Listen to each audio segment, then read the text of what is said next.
Okay, so the first class, good afternoon, class. So the first class is an introduction, and if you have seen the syllabus, it's listed as a review. So I will do introduction and review if I have time, okay? So let's start. So the first one, let's do the introduction. So basically this class is an introduction to organic, suppose will be organic chemistry 2, okay? So this should be organic chemistry 2, not organic chemistry 1, okay? So the time is scheduled as this one is added sections. So just to meet your needs, some students cannot make at the regular class time. So this will be the addition to the regular class time. So you can see that as a 5:30 to nearly 7, okay? And so the class actually has been scheduled in the bio building. Actually, my office is in the STEM building. So you will see that I'll show you STEM building 2206. So I have to walk to there every week. So from 2 weeks from now. So right now we are doing the online classes, but after 2 weeks, I will walk to there every class time, okay? So, and this class has been designed based on the textbook. I will say that based on this textbook, this one's organic chemistry with biological contents. Now, this person, I think this person is from Stanford University. This person is from University of Hawaii. So the book we choose this one is with the biological contents. The reason we choose this book instead of a Wade, so we have a lot of section use the Wade's book, but Wade's book is popular, but this book is getting popular too. The reason I choose this book because I think many of our students actually from the biology program, okay? So just to help them to have more connection with the biological contents. So I choose this book. Another reason I choose this book is this book actually has a lot of the emphasis on reaction mechanism. So the reaction mechanism is very, very important that can help students to understand the how the reactions proceed, okay? Oh, by the way, let me check with you. Can you understand me well? Okay, let's continue. Now, so this course format, we will see that as bimodal. Regularly, according to earlier university orders, this course should be offered as face-to-face, but because of this Omicrons, so university asked the first 2 weeks have to be offered online. So because this bimodal format, there will be no attendance. So although I may record the attendance, so I shouldn't know who come to the class, who didn't, something like that. But actually the attendance will not count to your grade, okay? And according to university policies, and recommend everyone to wear the face mask. So if you can, just my suggestions, if you can, please wear that because that's really help, right? Now, this courses actually, before I started to prepare these courses, I agreed to teach these sections.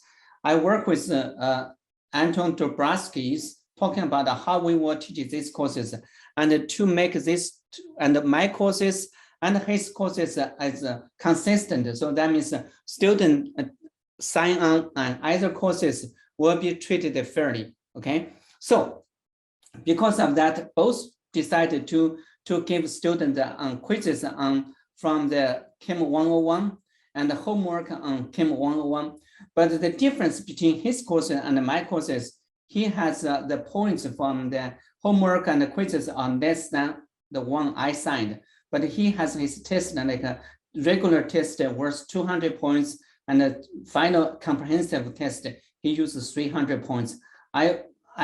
This one, I don't agree with him. So I said, if the student have the final is 300 or regular test 200, if they made a mistake didn't do well, then their grade will be lowered. So I will decide to use less points on the test, but put more points on the quizzes. Student can practice and take the quizzes so you can have a better chance to increase your score on both cases. So also, because of those online homeworks, in many cases are actually the multiple choice or true and falses. Now, this courses, because that's organic 2, so we want the student have more critical thinking skills. I will talk about it later on. Critical thinking skills. So I will assign another set of homework. So that will be different one. That homework will basically based on the reaction mechanism. Okay, so mechanism. Now, this type of question probably will be somehow little bit challenging than the one given from the Chem 101. Although I saw some questions on Chem 101 also very challenging, but the question for this one, I will make sure that will be at the level you can do it, okay? Instead of give you very hard time, I really don't want to give you a hard time, but I want you to learn the materials, okay? So that's how we have additional homework that will be assigned on the Blackboard. So later on, so you can go through the Blackboard and there will be the job box link. From the link, you will be able to upload your homework for this different set of homework to the job box. So you can upload it to there before the deadline. So I will give you the notice about it. So you should check in the Blackboard periodically to see when that one is due. Make sure you do that as earlier than the due time, okay? And the exam policies, and Anton want all his courses, all his tests will be paper test, okay? He doesn't want any of the online tests. So because of that, like we all agree to treat all students fairly, so they're equally. So all my courses will be the same because my courses actually, like I said, is added sections. So it will be follow what the rules he set aside there. So the test will be paper test, okay? Test will be paper test. The only difference is a score, the number of scores will be different, like I mentioned earlier. Also, that final exam. So here, normally, if I teach the courses, I will give the full regular test. So, but I pick the 3 highest one to calculate student scores, the grade. But his setting is will have 3 regular tests plus 1 comprehensive test. So this one will worth 300 points, and the regular one is worth 200 points. So, but he allows student drop one of the lowest one. So I will follow what he said, okay? But if I teach this course myself, I will do that, give full regular, each one have the equal weight, and the student, I can drop the lowest one. So you can see a little bit different, okay? Anyway, so that's about the exam policy. And all those things has been written on the syllabus. So you should check on the syllabus to look at the details. Okay. If I said something here, or I try to make it more consistent, if I said something wrong, then that's will follow by the syllabus. Okay. So that's about the exam policy. Then here is my introduction about myself. Okay. And this is my name. You can see that. And my office number will be here. So in the STEM building, and that's my office phone numbers. And student can email me through the Blackboard. The Blackboard later I can show you, there are 2 sets of email. One email basically is like a message. You can select which one you want to talk to, send a message to the person, or you can send to me from that. Another one I said that is UHCL email. That's just another link for the UHCL email. So you can send an email for that. Okay. So if you can contact me, you can contact me either by phone or by emails. So either way, or I more welcome, you can jump into my office, come to my office, and we can have a face-to-face talk. So I think that's a more straight way and more effective. So if you have questions, okay. Now let's talk of some of the pedagogies. okay? For these courses, for so many years when I teach at UHCL, I always try my best to keep, treat the student fairly and also effectively in giving student a fair grade, okay?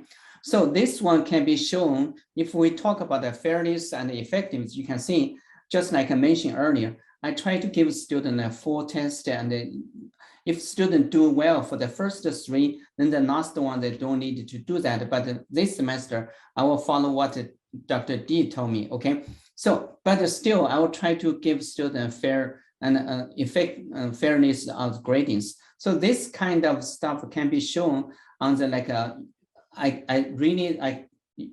on we'll talk about Chem 101. I can show you. I try to make students how they can earn higher scores or higher grade. So I try to use an effective way to help students to earn higher grade. So this one, and I treat everyone fairly. Okay, make sure. Okay, and then talk about the stimulation and the challenge questions. I really, because my teaching is focusing on the critical thinking. Okay, and I emphasize that already. So critical thinking. So why this one is important? I will show you what's the critical thinking later on. So this, because of that critical thinking, I will often challenge a student about the questions.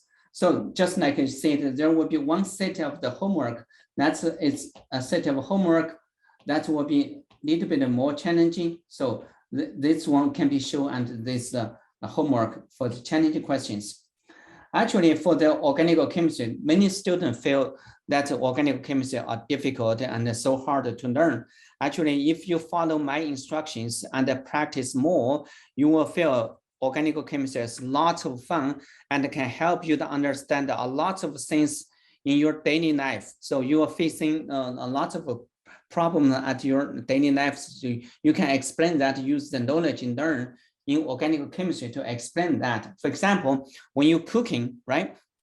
Many of you probably cook at home. When you're cooking, you will see when you pour the water to pour the oil to water, you realize they are not mixable. And why? But you can use the knowledge you learn from organic chemistry to explain that. Likewise, when you pour salt or sugar to water, you see they dissolve immediately. You can also use the knowledge learned in organic chemistry to explain that. Many things, okay? So that's just two of the examples, okay? Then we will talk about class participation.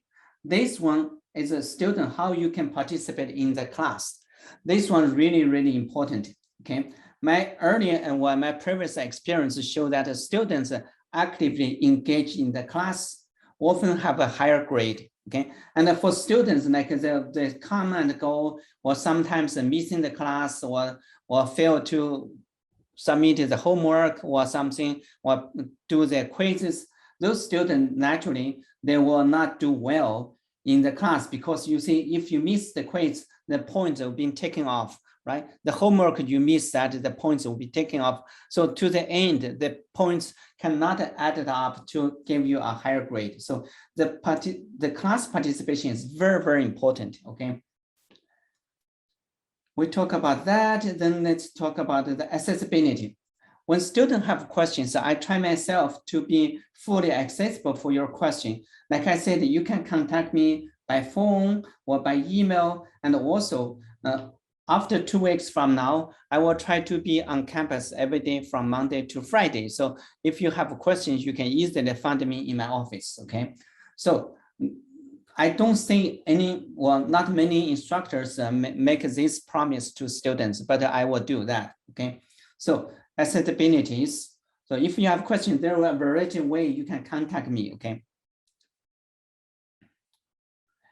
Enthusiastic to help students, and this one I really like, because I really want to help students. I'm often happy when students visit me in my office, or they call me or send an email to me. So, but some of you probably don't know me, but if you have taken courses from me, you know I'm a very nice person. I will say that I really want to help students, okay? So And let's look at that. It's the knowledge about the subject, and how well I know the organic chemistry. This one I can say, I pretty much know organic chemistry, I will say much better than many other instructors. I can say this one, and you can challenge me this one. In the past, I let students to challenge me. You can point out any question from the textbook, and I can answer that without looking for the books. So that's kind of a challenge, but I don't know other instructor can take this challenge. Also, I can provide you some of the evidence to show my knowledge about the organic chemistry, okay? So let's go. Here, you can see here list on the pictures is the books which I published about organic chemistry. These 3 books are the comprehensive organic name reactions. You can see name reactions, right? And the reagents. So those are the reagents. Let's click this one. You can see this one. So hopefully you can see, show the screen. I mean, see, you can see that. So this will be the book which is published by the Wiley. That's you see 2009. That's this many pages all about the organic reactions, right? So so let's look at a last one. So let's see that. Go to this one. You can see. And the second book is the Encyclopedia of Physical Organic Chemistry. This one basically the Encyclopedia of Physical Organic Chemistry, more like to talk about the reaction mechanism. So this much pages. So published on the 2017, and then second year after the publication, this one won the PROS award, the highest award in the publishing industry. So this one.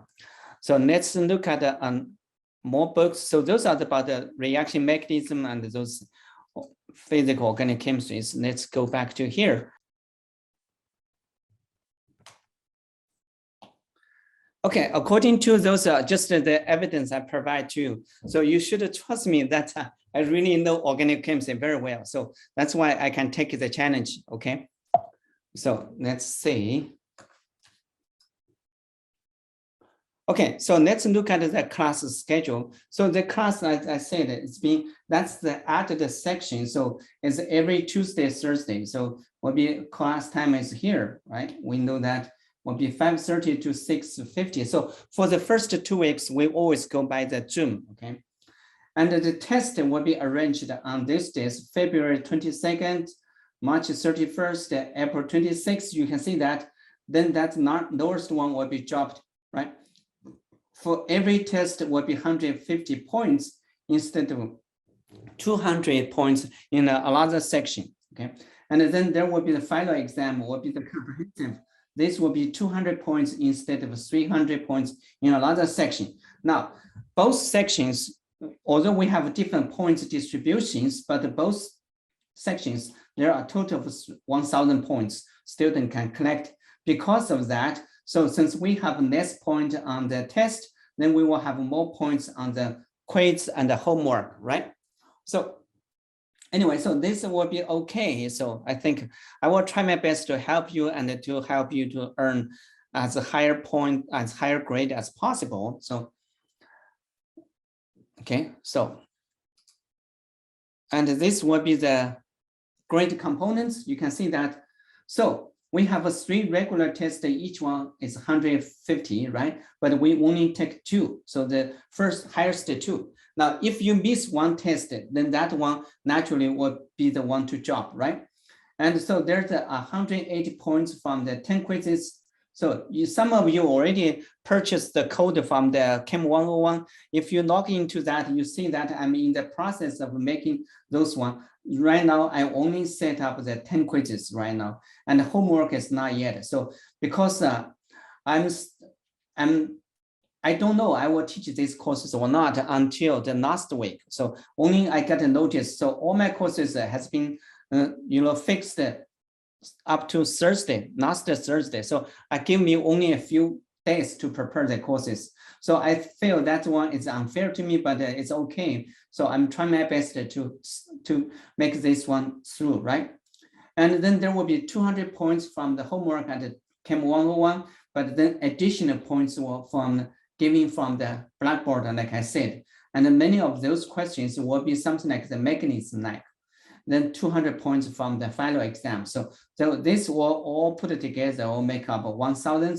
And this will be the scale. You can see that the scale will, I think it will be very similar, plus minus a few points compared to Dr. D's course, okay? Those are very similar. Now, then how can you succeed in class? Like I said, you can see I provide those materials here. I really care about my students, and some instructor, you are not, when you take the courses from other instructors, you may not have heard about those stuff. So, but I do provide as many possible information to students and make them ready fully awareness of the courses so as possible. So anyway, now here, you see the first one is a clear expectation. I highlighted that in the red colors.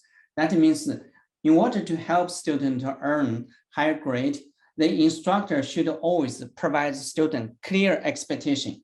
So this clear expectation included that clear, right? We already said clear, and consistent, and also accurate information. That means consistent instructor at the beginning of semester tells students what they should do, and to the end, they're supposed to be the same. Not like some instructor tells students, you should do this, do that, and later they change, right? So that's what try my best to keep this one, tell student consistent. So this is what I should do. So I highlighted them in the red. Now, then following that, so those are this, you see the topic I highlighted here. It's the one I learned from the workshop for how to effectively teach students. So that one is a 2 days workshop. So I summarize all the important items here. The second one is a high expectation. This expectation is a student, what grade you want to get from this class, right? So here, I can tell you something.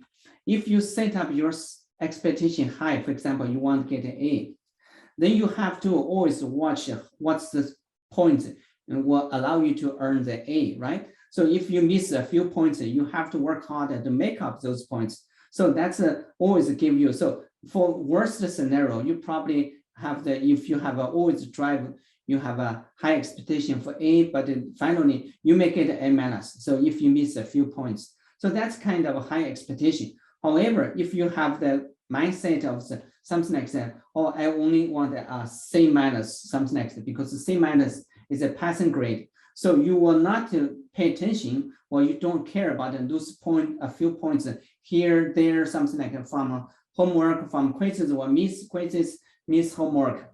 Then finally, you may actually miss more points than you to earn the C minus. So that's the reason we want students also set up a high expectation, right? Secondly, students should always form study groups. So because the student always have seminar levels, sometimes if you also student talk to student, their mind is wide open, right? So they can talk a lot and discuss more deeply, so they can learn a lot from each other because they have a seminar background. So that's form the study groups, and also they encourage each other because they give student a peer pressure. Some student, for example, in your group, some student actively say, let's study, let's work on the problems. Other people, even they are hesitatively to do that, but still do that. So that help each other for that. So that's from the cohort group, okay? Now let me ask, do I speak fast? Okay, so I have no response, so I will say that. Then the assessment, okay, students said faster, so I will slow down a little bit because I'm so excited anyway. So assessment and feedback. Students should periodically provide themselves assessment or feedback to see how well they know the materials, right? So sometimes, so for example, you are doing something or chat with a friend or something, you will ask, what do I learn today? What's the major concept? What's the definitions? Do I know those well or not? Then you check with yourself. So you know that if the answer is no, then you know, say, okay, I'm weak in this part, so I needed to make up. So that's self-assessment is very important. The same thing which we provide the student for the homework and the quizzes, that's also is kind of assessment and the feedback, right? But students should actively check themselves before just totally depends on the quiz and homework, okay? Then a lot of things, engagement. This engagement, that's very, very important. You probably know some of you work, right? And you probably sometimes, I know some people will complain, so, oh, this work, I do the most of work. Some people just depends on ourselves, something like that. To be honest with you, in the normal organizations, it's only like 15 to 20% are fully engaged in their job. And there are about 20% of the people are fully disengaged, okay? So there's some people or somehow some sort of engagement in their job. So that's kind of things, but that's how only a few people actually in almost in every field, you can see that only a few people actually succeeded. So it's kind of a pyramid. You see that there's always a few people on the top. But if you can fully engage in your work or in the class, you will be able to climb to the top. So you will have the A grade. So that's how the engagement is very, very important, okay? And a lot of things is to have a learning. So if you want to memorize or know the materials for non-term, you need to internalize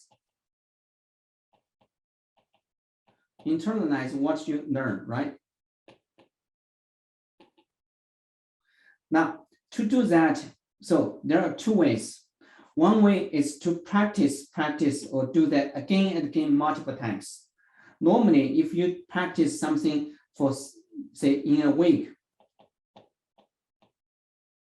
if you repeat the same thing, the same stuff for 7 times, you probably can memorize them or remember them for much longer time. So you read something, if you read it 7 times, you will remember them for a long time. But if you only read it 1 time, so normally you can see the curve is so here is 100%. If you learn that at the time you learn that, after 1 hour, so this is the 1 hour, you will only left 70%. So this is 70%. But 1 day you have 20% left. So 1 day you have 20% left. So after a week, you almost nothing left. So in order to maintain them at a high level, so before the job here, say 1 hour, you repeat it, they can go up again until several times, then you can remember them a very, very long time. So that's what we ask that is multiple times to practice. A lot of things is project-based learning instead of contents, compared to contents-based learning. What means contents-based learning? Means you know the definition, right? Definition, and do a lot of multiple choice, know the concept, definition, concept. Once you know those things, this will not help you to learn or to memorize for a long time. But you do a project. So for example, you do research project. I believe many of you have done the science fair, right, project. So even now, I ask you what you have done in your high school or middle school for the science fair. You probably still can recall some part of that, even that has been passed for several years already. So that tells for the project-based learning, normally can overturn the results after 6 months as compared to contents-based learning. So anyway, that's just, there's a few things I can tell you. If you follow those things, that can help you do well in any courses, not just the Orgchem, right? For any courses. Another thing you can see here at the bottom, here are 2 audio. So those are the students in the past taking course with me and went to the medical schools, and she felt that I was so helpful for her. So she wants to talk something to like your peers, those like students, so tell them they needed to do some research. Then students said that. So I will click, so just click one, maybe just random one, click that, so you can listen what students said instead of what I tell you. Oh, student ask, these are not your assignment. Okay, this is just the advice. Okay. Okay, around a year ago, I decided to join Dr. Wang research, and I did an independent study class with him where I studied calyx for arene. And when I first took it, I was just interested on it and I wanted to be a part of the research. But now, like 1 year after, when I am applying for med school, like it happens to be that the fact that I did research in something as complex as organic chemistry puts my application like up there compared to the other people that have no research experience. So if you have a high GPA and you have a good MCAT, and you're competing with somebody that has about the same grades as you and a similar MCAT score, like the thing that is going to push you up is research, because they want you to do things outside of like the normal core of classes. And if you're doing like research, you're taking your own time and putting it into studying something new. And it's very challenging and it's time consuming, but it's very worth it. So I didn't know back then how important it was, but I'm very glad I did it, because now my application looks a lot better because I have it. And a lot of people don't know it, but having research is like so important. It's more important than joining a lot of clubs and doing a lot of volunteering. Like I promise you, research is way more important than you think it is. I don't know. Okay, so now let me see that. So I think that I don't need to play the second one, just continue. Okay, so that's okay. Arana, let's do that. So here, another thing I want to tell you that is a motivation and a learning strategy for college success. So, and you can see I list the 5 topics here. Those are the ones is from the publisher provided informations, but here are 5. I think I can. So one is processing information, means that once you, for example, you read a chapter, how you process the information you read and which one is important, which one's not, how you process information. So that's talking about that. And this one talking about how to take the notes. And here is self-regulation. You can see that self-motivation, this one is similar to the one which I said engagement. So a lot of people are talking about this one, so engagement. And this one, often this one become a serious problem right now. So, and then let me see, I think which one is more important. I probably will say, since I already emphasized the engagement, probably I think the process information will help you how to process information, right? So let's play that videos.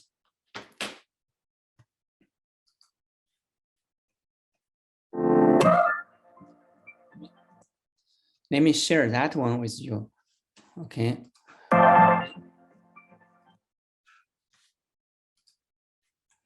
So share this one with you, so you will be able to see it.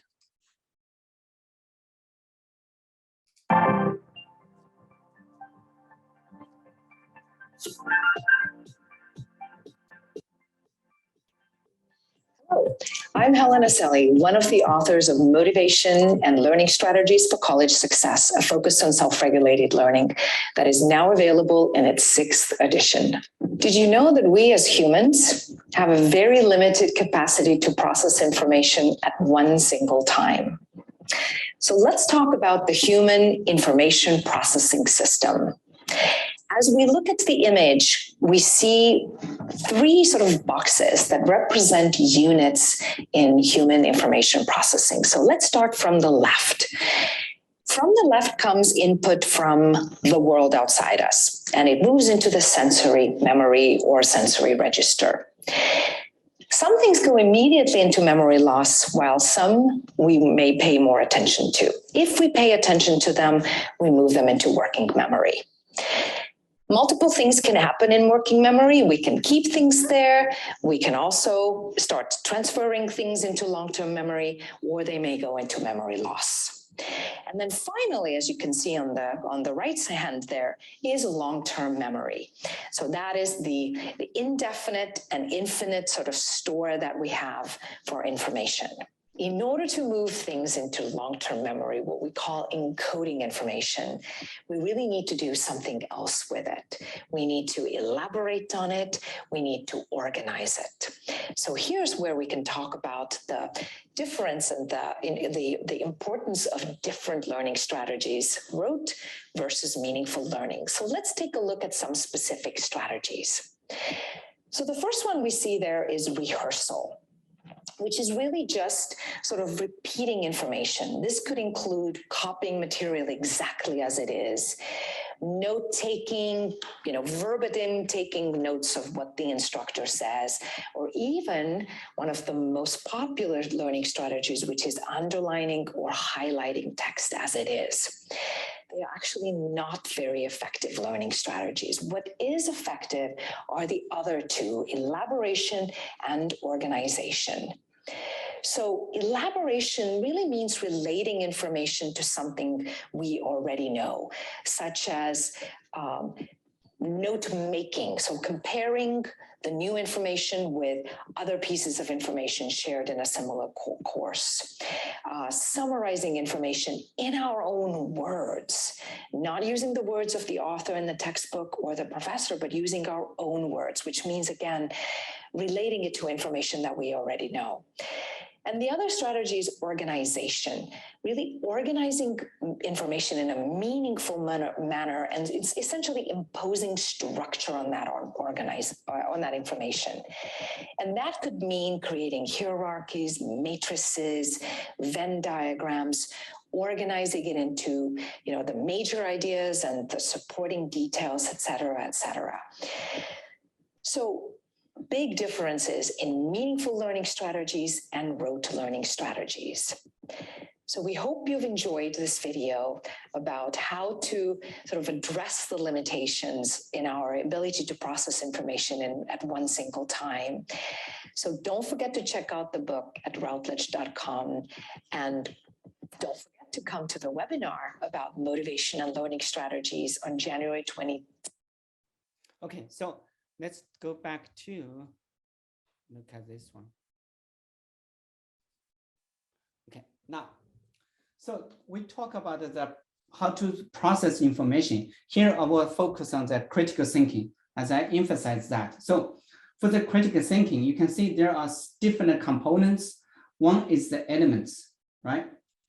Elements and the standard. Then finally, you will see intellectual traits, but probably some of you know something about the critical thinking. So here I will tell you that for the elements, we talk about here 8 elements. So you can see there are 8 elements. One is the purpose. So you will ask a purpose, right? And the purpose, and you can see questions, concepts, and information points of view. What means this? Means we talk about anything. For example, you learn organic 1, right? You talk about some oxidation reduction. For example, you have alcohol. We know that basically, like this alcohol, we can write that just oxidation can go to aldehyde. For example, here I should put this as CHO to aldehyde, right? And possibly go to ketone. So we will see that. Then you see the purpose. You will ask for the same thing, oxidation, right? You'll ask, what's the purpose of oxidize that?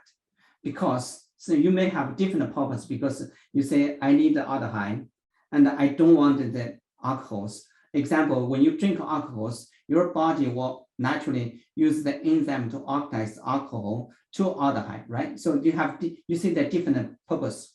Then the point of view, you see from different point of view, you may have different the answers for that. So you can practice these things.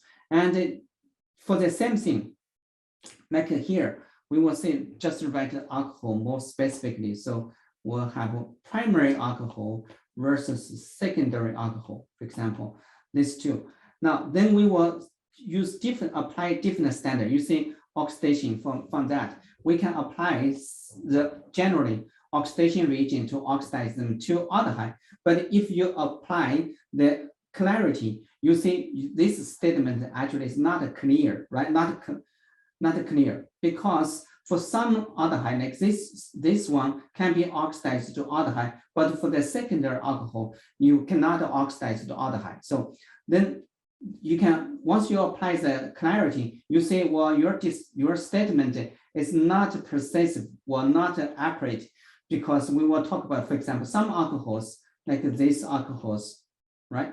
Tertiary alcohols, you will not be able to oxidize that. So you can practice them. Then once you practice this one, just like Hina said, you rehearsal, right? Use the note making. You can use your own word to practice them. Then from that, after you practice rehearsal for multiple times, you will know much more about this. Just like I listed here is oxidation of alcohol. You will know much better about this concept, right? So that's it. Show that after you practice multiple times, then gradually you can build your own intellectual traits, something like that, some integrity or courage or perseverance, right? So, and that, as I said earlier, not many people actually engage in what they are doing, right? So that's talking about, we can use the word here, intellectual perseverance. So I want to show you something about that. Okay, let's see this one. Here is a component for a successful career. So this one is coming from the, the TV ABC. They did an interview about a lot of celebrities and ask what's their most important attributes allows them to succeed in their career or in their field. They gave different answers, but the 7 here are the top 7 list, okay? So you can look at that. So that's the self-control, optimism, gratitude, curiosity, grit, and social intelligence. You can see those are, so this one, grit, is similar to the perseverance. So you can see this is always one of the important components for the people to succeed in doing anything almost, right? So I will play a video again to show the importance about the grit, okay? Let's play these videos.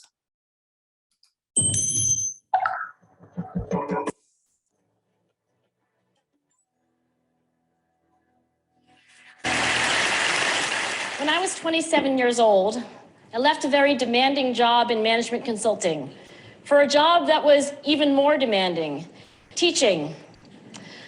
I went to teach 7th graders math in the New York City public schools. And like any teacher, I made quizzes and tests, I gave out homework assignments. When the work came back, I calculated grades.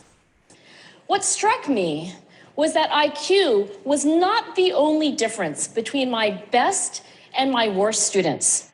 Some of my strongest performers did not have stratospheric IQ scores. Some of my smartest kids weren't doing so well. And that got me thinking. The kinds of things you need to learn in 7th grade math, sure, they're hard. Ratios, decimals, the area of a parallelogram. But these concepts are not impossible. And I was firmly convinced that every one of my students could learn the material if they worked hard and long enough. After several more years of teaching, I came to the conclusion that what we need in education is a much better understanding of students and learning from a motivational perspective, from a psychological perspective. In education, the one thing we know how to measure best is IQ. But what if doing well in school and in life depends on much more than your ability to learn quickly and easily? So I left the classroom and I went to graduate school to become a psychologist. I started studying kids and adults in all kinds of super challenging settings. And in every study, my question was, who is successful here and why? My research team and I went to West Point Military Academy. We tried to predict which cadets would stay in military training and which would drop out. We went to the National Spelling Bee and tried to predict which children would advance farthest in competition. We studied rookie teachers working in really tough neighborhoods, asking which teachers are still going to be here in teaching by the end of the school year. And of those, who will be the most effective at improving learning outcomes for their students? We partnered with private companies asking, which of these salespeople is going to keep their jobs? And who's going to earn the most money? In all those very different contexts, one characteristic emerged as a significant predictor of success. And it wasn't social intelligence, it wasn't good looks, physical health, and it wasn't IQ. It was grit. Grit is passion and perseverance for very long-term goals. Grit is having stamina. Grit is sticking with your future, day in, day out, not just for the week, not just for the month, but for years, and working really hard to make that future a reality. Grit is living life like it's a marathon, not a sprint. A few years ago, I started studying grit in the Chicago public schools. I asked thousands of high school juniors to take grit questionnaires, and then waited around more than a year to see who would graduate. Turns out that grittier kids were significantly more likely to graduate, even when I matched them on every characteristic I could measure. Things like family income, standardized achievement test scores, even how safe kids felt when they were at school. So it's not just at West Point or the National Spelling Bee that grit matters, it's also in school, especially for kids at risk for dropping out. To me, the most shocking thing about grit is how little we know, how little science knows about building it. Every day, parents and teachers ask me, how do I build grit in kids? What do I do to teach kids a solid work ethic? How do I keep them motivated for the long run? The honest answer is, I don't know. What I do know is that talent doesn't make you gritty. Our data show very clearly that there are many talented individuals who simply do not follow through on their commitments. In fact, in our data, grit is usually unrelated or even inversely related to measures of talent. So far, the best idea I've heard about building grit in kids is something called growth mindset. This is an idea developed at Stanford University by Carol Dweck, and it is the belief that the ability to learn is not fixed, that it can change with your effort.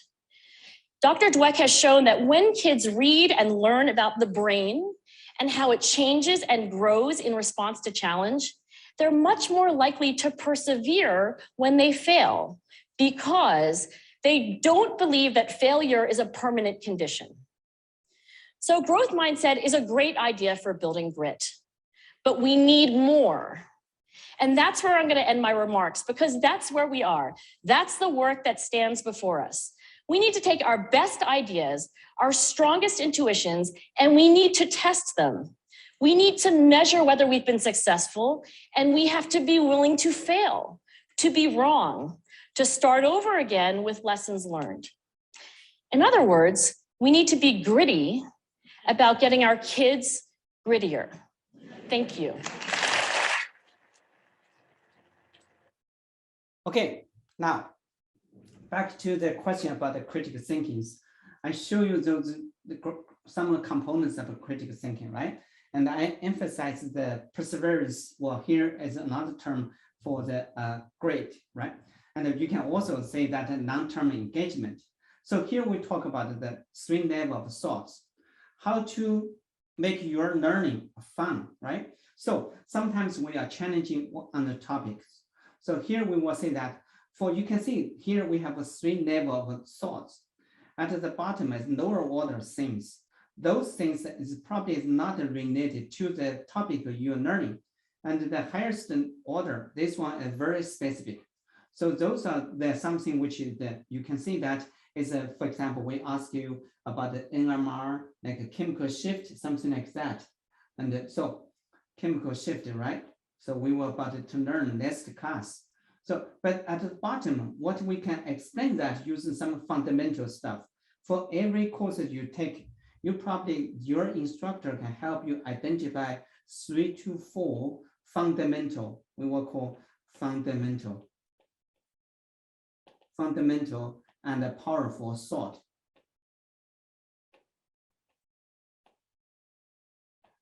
those fundamental powerful salt, those can help you, and even they are not related. So you can see, for example, here in organic chemistry, I can tell you, you should use electronegativity. And the electronegativity, this one, you should have learned this one in general chemistry and also Orgchem 1. So you learn that. So using this as your powerful salt can help you explain a lot of stuff in organic chemistry. Okay, so that's I will show you that for this one. Let's continue. So here is learning outcome for this one. I listed this on the syllabus, so I don't need to read them one by one, because so you can see that multiple pages, so I don't need to read it. You read it, please read this one from the syllabus, so I can save some time for the review. Okay, so here will be the learning outcomes. You can see that. Okay, so that's okay. Let's do the review for organic chemistry 1. For organic chemistry 1, so you learn that. So let's look at the first thing. What's about organic chemistry, right? So we will look at that is the bonding property of carbon. So why the carbon? We know that, you see, you learn that with the knife is based on the carbon atom. You check the periodical table, there are about 118 different elements, right? But why the carbon atom stand out? Okay, so this one we can explain that, like we will try to use the critical thinking, right? Why carbon atom, why not others, right? You may challenge me, like the NASA looking for the life on the other planets, they often look at the water, right? But there's other NASA's project also looking for the cluster of carbon. Cluster of carbon. So they often look at the, for example, like in the Europe, that they have the Rosetta. You check the Rosetta project, then land a spaceship to the comet to check the organic molecules, that identify lots of organic molecules. So why carbon atom? So here we apply the critical thinking. You can see why carbon. So why carbon? So we look at the carbon atom. So electron configuration, right? Is 1s2, 2s2, 2p2, right?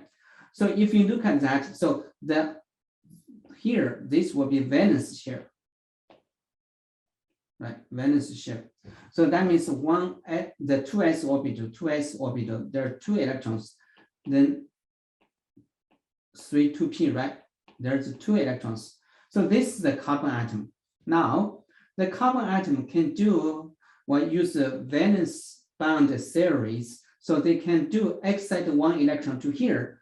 So that will change it and hybridize that, give you 4 orbitals. Each one has 1 electrons, and each one used to form the bond. So that's how for the carbon atom, we'll be able to form maximum up to 4 bonds, right? Now, for other atoms, you can see that they have more or less electrons, they will form fewer bonds compared to carbon atom. So that's one thing, right? So the reason for the carbon is can form the maximum number of bonds. Maximum bonds.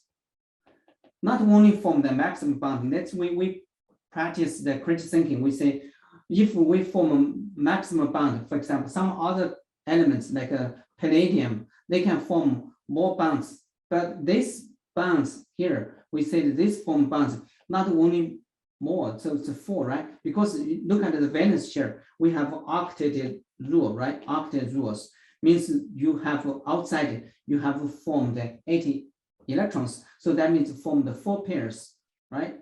So you form a maximum 4 bonds. So that's also explained. Whenever you draw the chemical structure of carbon atom, make sure carbon is always 4 bonds. 4 bonds. If you draw bonds less than 4 or more than 4, that means your answer is wrong, unless you work with the intermediate. We will talk about it later on, okay? So this is about the carbon. So not only for the maximum 4 bonds, but also is more stable. So the bond, carbon atom form the bond, for example, carbon form the hydrogen bond. This bond is very, very stable. So that's how, and a lot of things, is carbon not only form the 4 bonds, we will say 4 single bonds, like this carbon, they can form 4 single bonds, right? And they also form some double bond, like carbon atom can form double bonds, and also carbon atom can form triple bonds. Oh, here, I made it wrong. See, I realized that immediately if I know 5 bonds, I know I made a mistake, right? So I would. So then we have a triple bonds. So carbon atom can form a triple bonds, like something like this. So this gives you variety type of the combination of about the carbon skeleton, right? So this is the one thing for carbon. Plus carbon atom can form a bond with other atom like oxygen. So we will look at this later. So that's one thing, form stable and also stereochemistry. So we will talk about that. Now look at why not the other atoms, right? We compare the same group, say like these are the group of 4 elements. You may ask why not a silicon, right? The question is the silicons, if you form the silicon like single bonds, this bond is not stable enough, okay? Compared to even for those like this one, you're not likely to see the connection like this one, something like this, not likely to see that. But for the carbon atom, you can connect it to like here, hydrogen, you can connect them to endiness, right? For example, we have polymers, like you use them, excuse me, plastic bag. That's basically, it's a polyethylene. You can see that with the molecular weight is from 5,000 to 1,000, or 10,000, 5,000 to 10,000. So if you divide this one by 14, so because every CH2 unit is 14, you can see how many carbon atoms contained inside the polyethylene for your plastic bag for every molecule. So that tells you how now, and if you look at your trash bin, that one is polypropylene, that one's the molecular weight can go to 100,000. Use this one divided by 14, you can see each molecule contains how many carbon atoms, right? So we apply this one, and no other atom can catenate, we will say catenate to very none. So that's the reason that nature choose carbon atom, okay? So that's basically for the bonding property of the carbon atom. You should know, just like I already said, carbon atom always form the 4 bonds. They can form multiple bonds, like a single bond, double bond, triple bond. And talking about the double bond like this one, then that involves the stereochemistry, right? For example, we say configuration.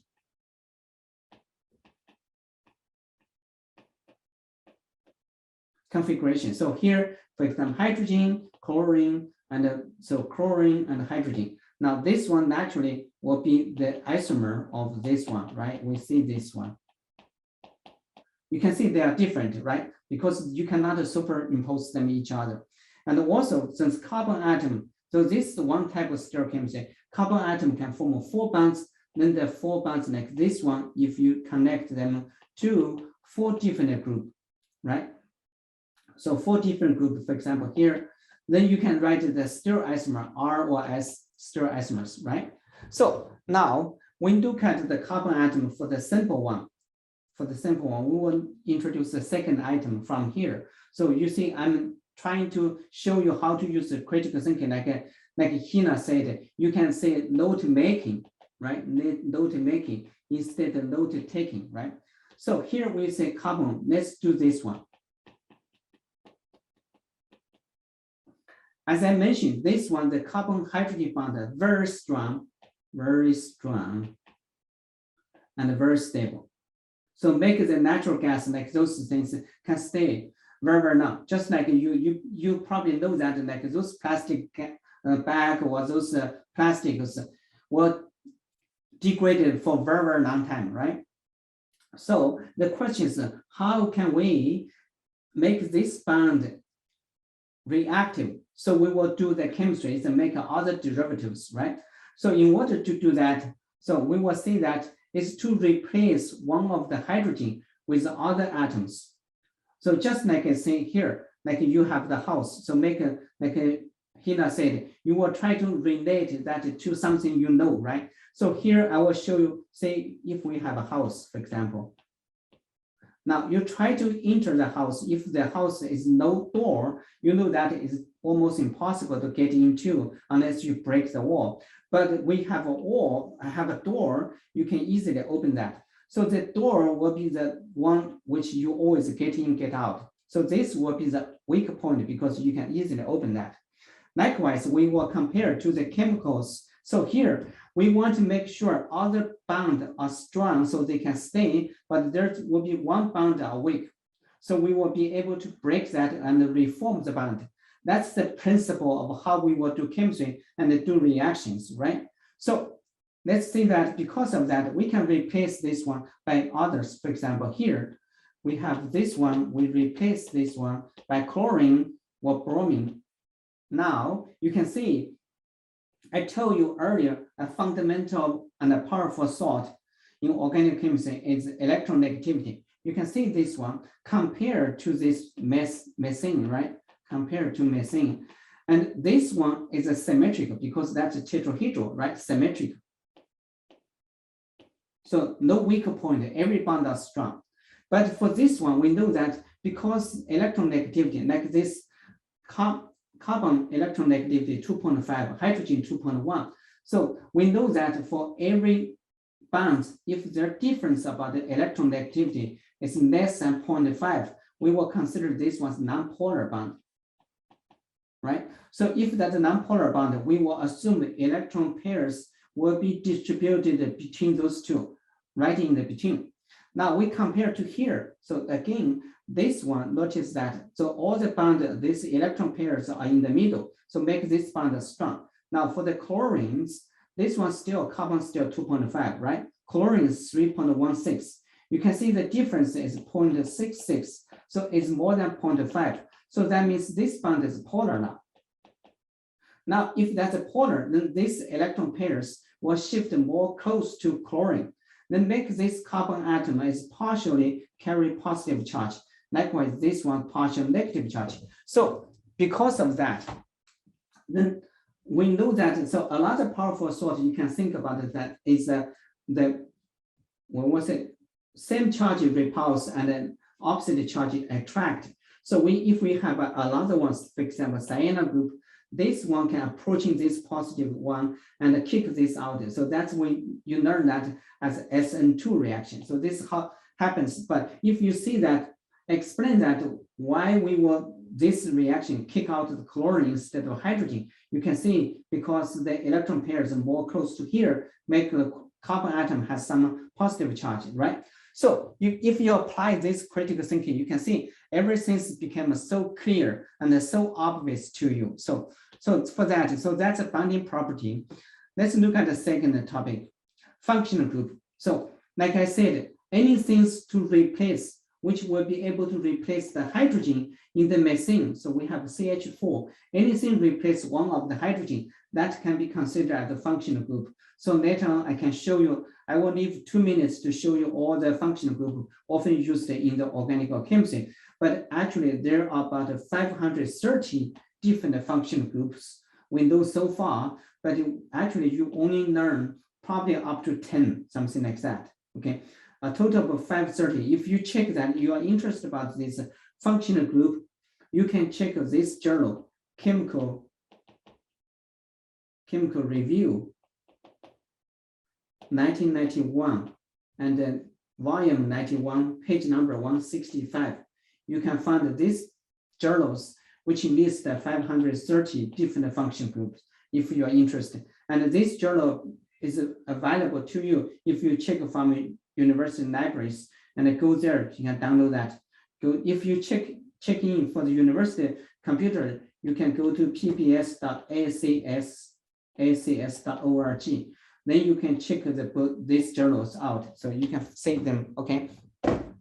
So anything, like I said, can replace the hydrogen and make the chemicals as a normal, then that will be considered as a functional group, okay?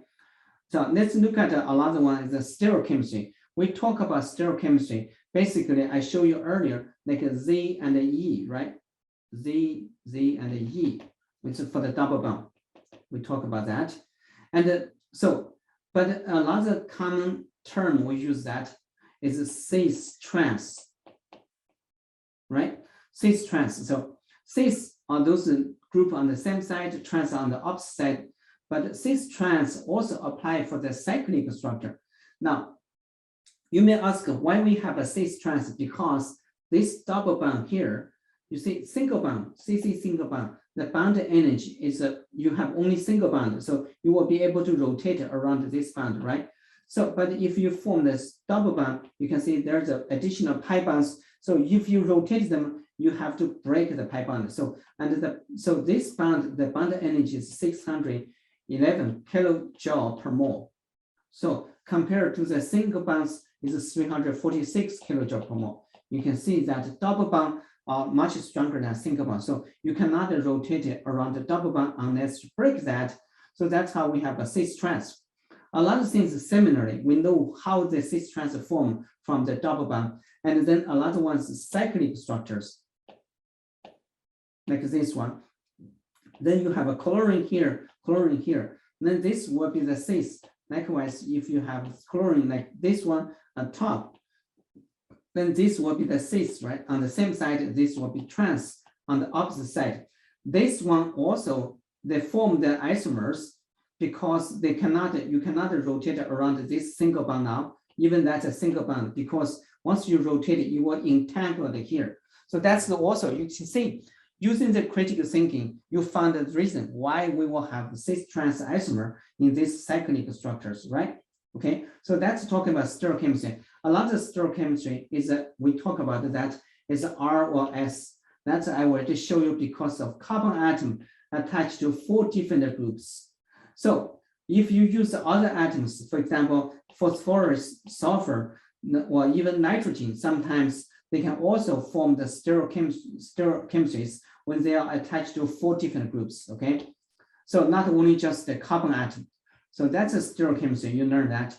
Then in organic chemistry 1, you learn alkenes, alkene and alkyl. So the 3 types of the molecules.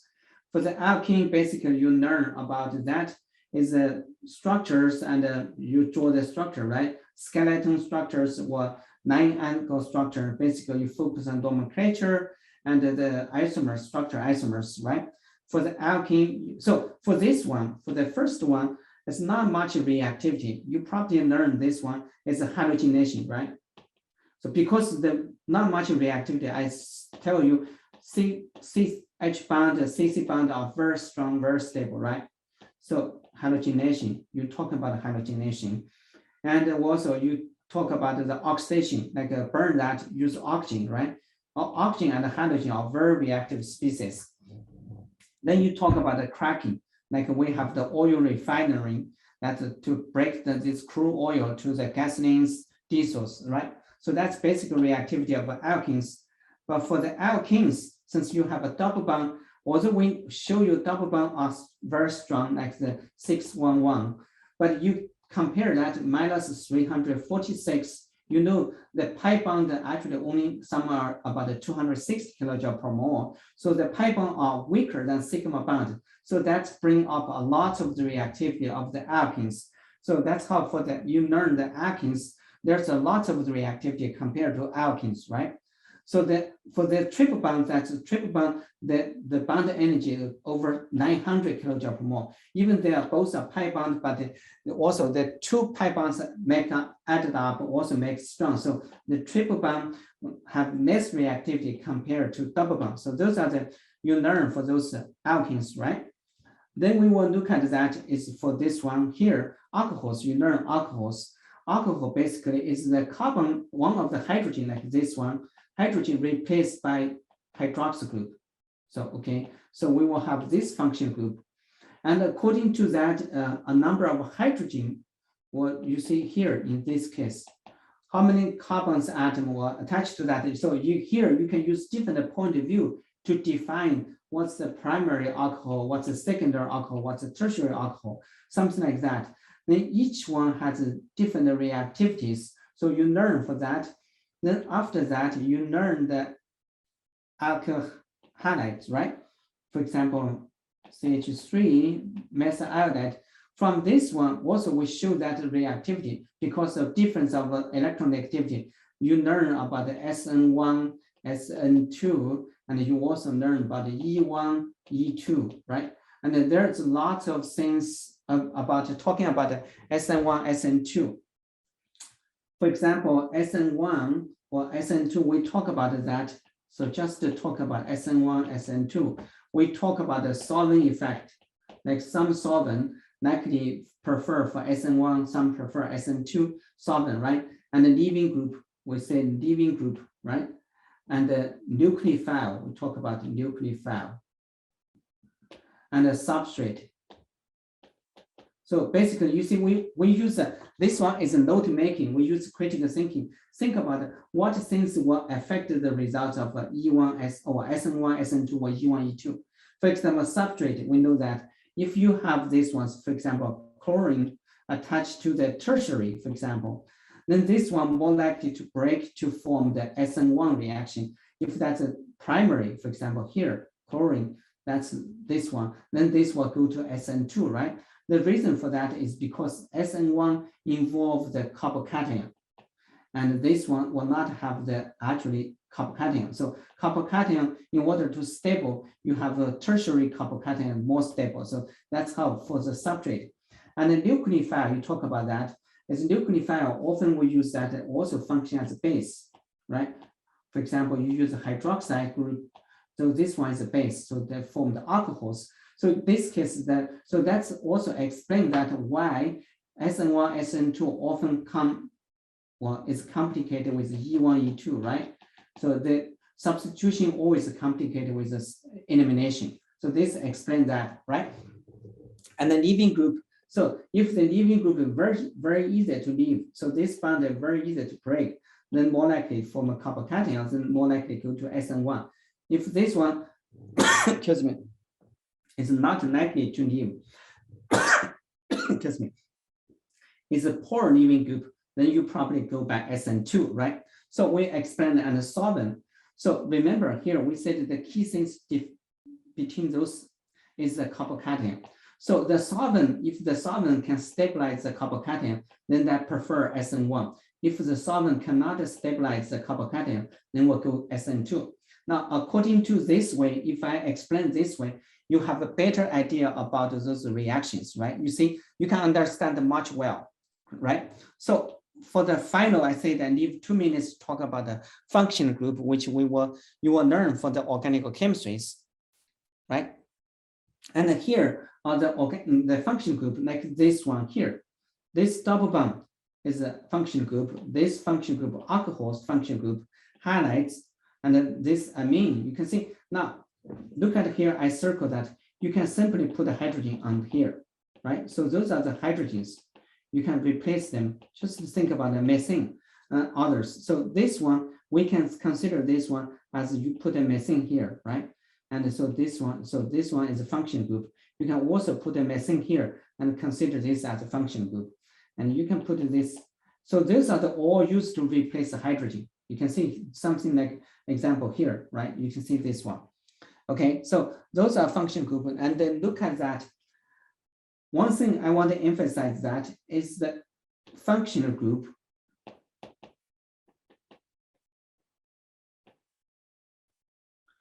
only represent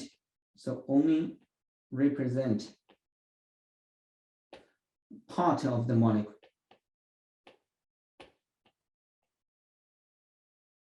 And the molecule, so these are the molecular structure. They represent the whole molecule. You can see that. So there's a whole molecule. So you should know that when we talk about the molecule, that we will talk about whole molecule. When we talk about function group, we only emphasize this function group. Look at that. So that function group is a part of that.